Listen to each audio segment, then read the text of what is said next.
See, I was invited to do a talk at my old school, right? I was invited because I'm an example, right? I'm an inspiration to these dweebs, right? I get invited. Right? And I thought it was going to be a laugh, right? But it was a serious talk. It's all the head boys, all the prefects with the badges, kids who would have been fucking finished at my time at school, right? The big perm, you're the head boy, Cav. Just want to say. And they were asking me questions, right? It was a Q&A. I was like, all right, fucking better take this pretty serious. And the kid, he started off by asking me what kind of child I was at school. And I told him, I was honest. I told him I was quite a nervous child. I used to worry. I was anxious. I was overweight. I got called names. I got called fatty. Fatty boom boom. Chunk. Chubba. And the kid never laughed. He was deadly serious. And he said, oh, so fat shaming existed when you were at school. And that is when you realise how rapidly time is moving. I'm telling these kids about the 90s as though it was the fucking Victorian era. He's asking me if people were fat-shamed at school in the 90s. I'm fucking fat. You get fat-shamed. You get skinny-shamed, specky-shamed, spotty-shamed, ginger-shamed, buck-teeth-shamed, dog breath-shamed, big ears-shamed. Your dad's an alky, shamed. Your mum would get it, shamed. Adidas 4-stripe trainers, shamed.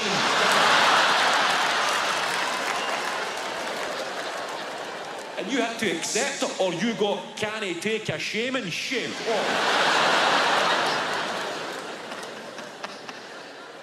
It was part of the fucking curriculum in the 90s, taking a right good shaming. I used to get shamed every day. Fatty, chunk, chubba. I used to have having to do the thruffle shuffle in PE just to win over the crowd.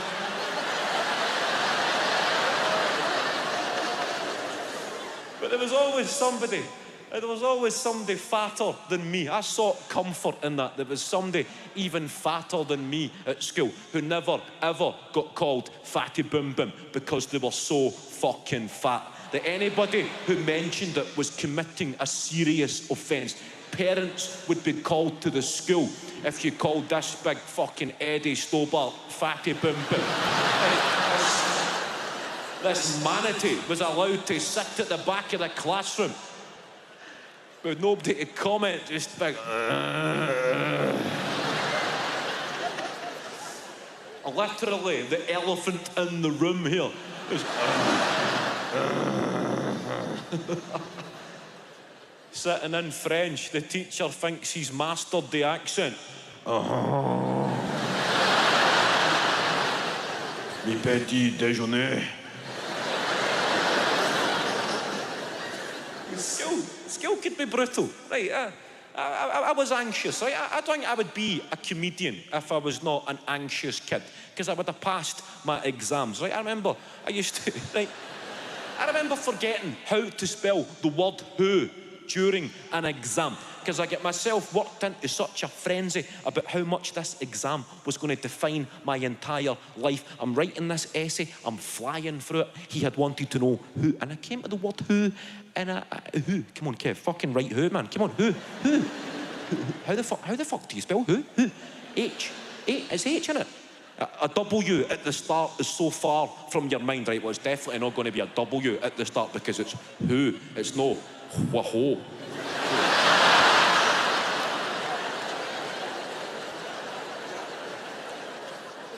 And then you start overthinking it and it's a downward spiral. Kev, you need to write who, mate. Come on, this is far too long to be spending on the word who. He had wanted to know who. H-O. Kev, that's going to be how. You need to write who. The guy never wanted to know how. He wanted to know who. Fucking write who, Kev. Kev, fucking who, mate. Come on, Kev. Everybody else is writing, Kev. Look at that exam clock. The minute hand's fucking accelerating, Kev. You're stuck on the word who. You're going to be a junkie, Kev. You're going to be a junkie. Can't down, Kev. Get that voice out your head. You're going to be a junkie. Junkie, I'm not going to be a junkie. Fucking spell who then? Junkie boy. Junkie, junkie, junkie, junkie. Come on, Kev, just fucking settle down, mate. H. Right, you've got H. Right, let's get who. H-O. You've got ho. You need to get U on the end of ho. So how could I make ho? Hu. H-O-E. That's a garden tool, junkie boy. Get that voice in your head, that is doing you no favours here. H-O-E, H-O-O. He had wanted to know ho. We'll fucking send you to a different school if you hand that in, Kev. He had wanted to know ho. Is that what you want, Kev? Going fucking pheasant beating with Chrissy Schenkel every weekend?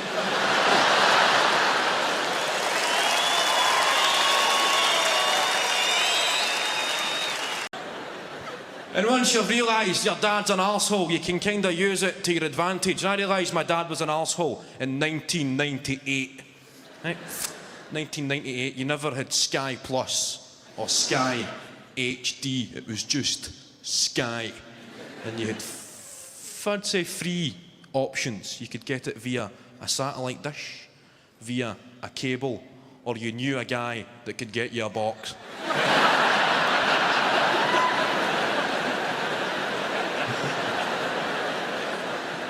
You know, one of the guys that can get you a hold of anything for 40 quid. He can get you a Nissan Micra, 40 quid. He can get you a set of golf clubs, 40 quid. An iPod Nano, 40 quid. 50 quid in cash, 40 quid.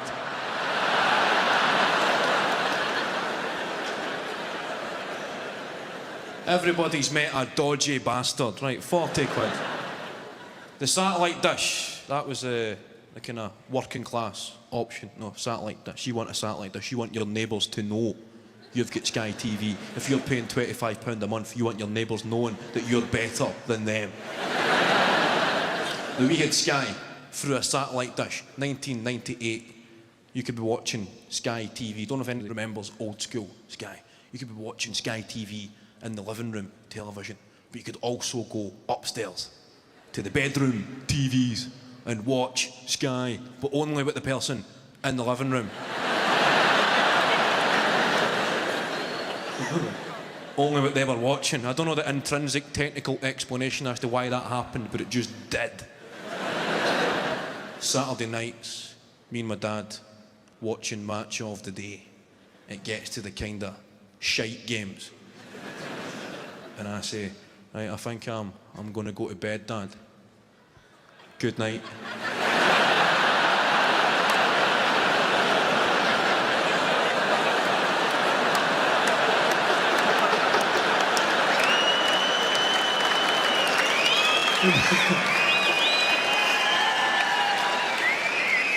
And he continues the charade, and he says, are you going to bed, son? Oh, that's fine. Good night.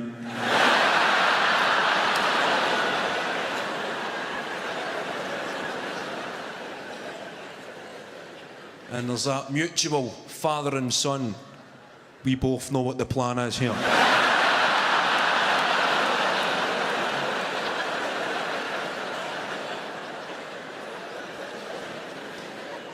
Casually exit the living room, nice and slow. Don't even stop off in the kitchen for a look in the fridge. Eyes on the prize, right up the stairs. Bedroom TV switched on, go to channel number 6. That's when you see what he's watching, number 6. TVs are synchronised, but he's in control. A few minutes go by, and he's still watching Match of the Day. I'm thinking, oh, that's fine, he must be giving it a couple of minutes. You don't want to make it too obvious. Oh, nice and smooth, he's done this before. Nice and smooth. Another few minutes go by. I'm thinking, come on, stick to the plan, Andy. Come on.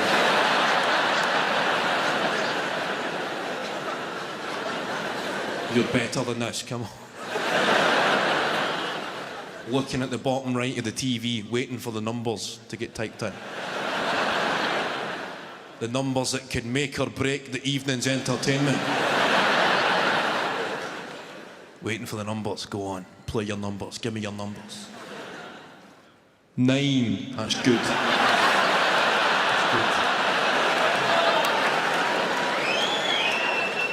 He's played a 9. Could not have hoped for a better start than a 9.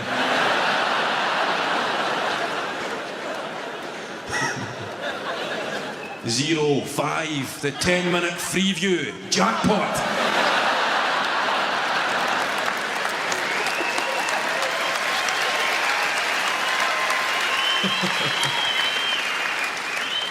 You're a dirty bastard, Dad, but I love you.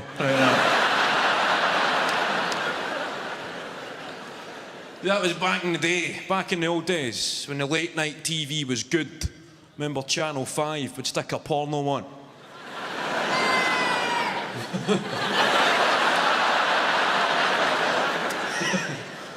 You'd have programmes like Eurotrash on Channel 4, and that's what kept young people off the streets. That's what put an end to teenage antisocial behaviour, put softcore porn back on terrestrial TV at the weekend. Thank you, sir. Remember, you'd be there watching Channel 5, the Red Shoe Diaries or Indecent Proposals. It gets to the good bit. You're ripping the head off it. Right.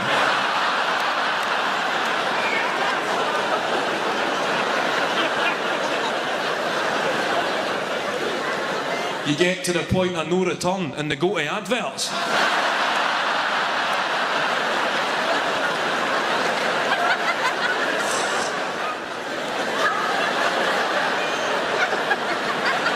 Quick, change that to Eurotrash. A midget poking a zebra's arse with a shopping trolley.